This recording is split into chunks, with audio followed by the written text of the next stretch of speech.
Ladies and gentlemen, big day. Very big day. I almost don't want to say it because it's like the dream of Rome and Gladiator. You can only whisper it. You can only whisper it. If it's any louder, it fades away. The Batman Part 2 is finally shooting this year.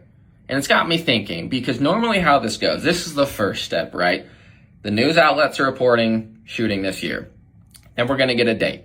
Then we're going to get some set leaks. And then we're going to see some actors back and forth. And the one that I started thinking about is Robert Pattinson, of course, the Batman, Bruce Wayne. And watch out for, I think we're going to start seeing him. A big indicator if they're getting closer to shooting is him actually, you're going to see videos and photos of him leaving the gym, because that's basically kind of implying he's starting to get ready for the role and working out and training to prepare for that role, one, for the look and also for the physicality of playing a character like Batman brings. And that also reminded me how controversial it was for the Batman about his comments about working out. And now, if you really did your research, you know he was being sarcastic and just joking. Oh, he's not doing anything. He's kind of doesn't. And really, he just didn't understand why people were so interested in him, whether he was working out or what he was doing. I kind of get that and all, fairness.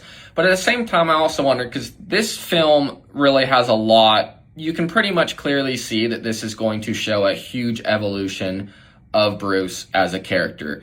His business, his morals, his ethics, maybe how he carries himself in the outside world outside of Batman. He has to adopt that Bruce Wayne personality, or at least we hope or think. So this also makes me wonder, with that evolution, are we going to see an evolution in his physique? Now, this is clearly a Photoshop shot of the actual scene. He's much bigger in this. Maybe you think this is too big. Maybe you think this is too small. Whatever, I have my opinions on it as well. But wouldn't it be cool if that evolution of his Bruce also kind of had an evolution of his physique? Not gonna lie, we did see him get roughed up a little bit in that first film by some of the Riddler goons and some mistakes he makes, and that he's still learning and not fully capable physically of what he does.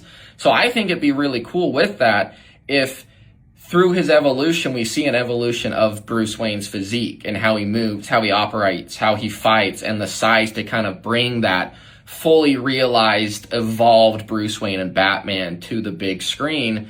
And I think as a character, as him evolving, showing how he can recognize his faults, maybe that he's not fully prepared to take on bigger threats as Batman right now. I think seeing him show that in his physique and his style of training and how we see him move and act and fight on the big screen would be really, really cool.